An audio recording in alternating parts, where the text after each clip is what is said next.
Well, joining us now is Larry Shover, Chief Investment Officer at SFG Alternatives in Chicago. Larry, hello to you. Thank you so much for joining us. We're seeing oil moving above that 50, WTI pushing above $53 yet again. Walk us through some of the price action that you're noting. Yeah, well, what's encouraging is that the price action is becoming a little bit more narrow. Volatility is slipping out of the oil and all the products, and that's a good thing. I think it's starting to find a range. I think the market's starting to understand that this is not November 2014, and OPEC and non-OPEC alike, they're just not going to repeat what happened back, in 2014. But that said, what is starting to occur is we're starting to see more U.S. production. It's silently to the system. Think about $55 a barrel. You get up around there, you'll see a lot more. But right now, we're seeing an additional about a quarter million barrels being produced here in the United States, and that's going to keep a slight lift on prices, at least on the. Well, also, we have to consider, Larry, the U.S. Federal Reserve and what this is coming into play as well, and what that expectation of inflation can also tie into some of the price action that we're noting.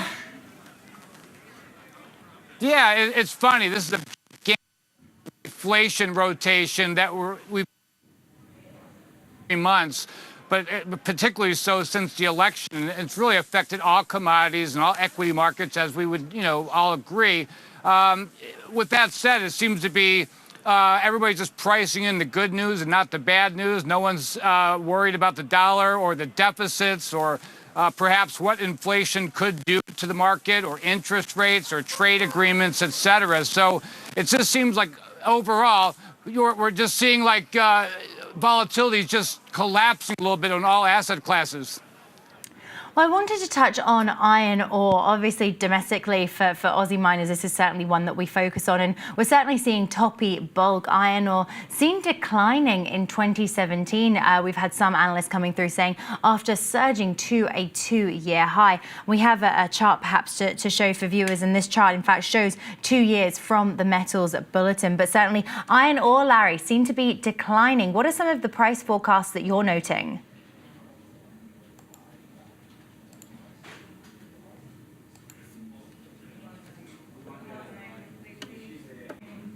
Well, we have been able to bring back Larry Shover, Chief Investment Officer at SFG Alternatives. He's joining us from Chicago. Larry, my apologies for that mild interlude that we did have. Yes, now, we were discussing iron ore prices and expectations that these are going to decline coming into 2017. Just give us a guide through some of your forecasts and what you're seeing in this space. Yeah, in this space, it seems like there's a lot of negative sentiment. People think that, this rally that we've seen should never have occurred, and I tend to disagree with that. I think I'm constructively cautious on the price of iron ore going into the first half of 2017. And as we know, most of it, if not all of it, relies on what happens to China. But China continues to be a reasonably good consumer of it, not as good as we'd hope for. But I think it's going to continue to defy expectations, and it will continue to climb that wall of worries in 2017. Interestingly enough, we have seen ratings agency Fitch returning its outlook on Rio Tinto to stable from negative. So interesting to see how that outlook starts to feed through into some of the miners.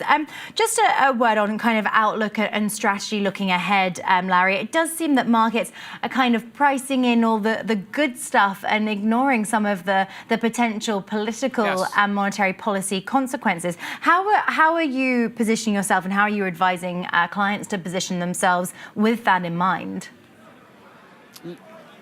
Yeah, well, first of all, I never think coast is clear investing works. I mean, you have to remain invested.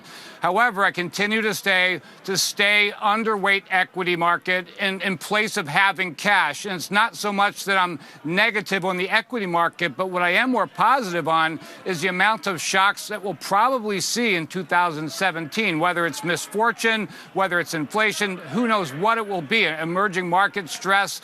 I just think we should keep cash on the sidelines, let somebody else make the money, take the risk right now, because I think there will be some enormous opportunities as markets continue to overshoot one way or the other way.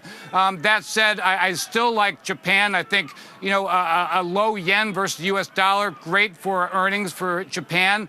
I think value stocks around the world, especially in the Eurozone, I really like them. I mean, I think there's this flight from quality to value, and I think largely Eurozone equities are the definition of value stocks. And within that, I really do like the auto sector, I like the banking sector, and the energy sector. Fab. Larry, so glad we were able to touch base with you once again. Apologies again for the difficulties there, but we'll speak with you again next time. Yes.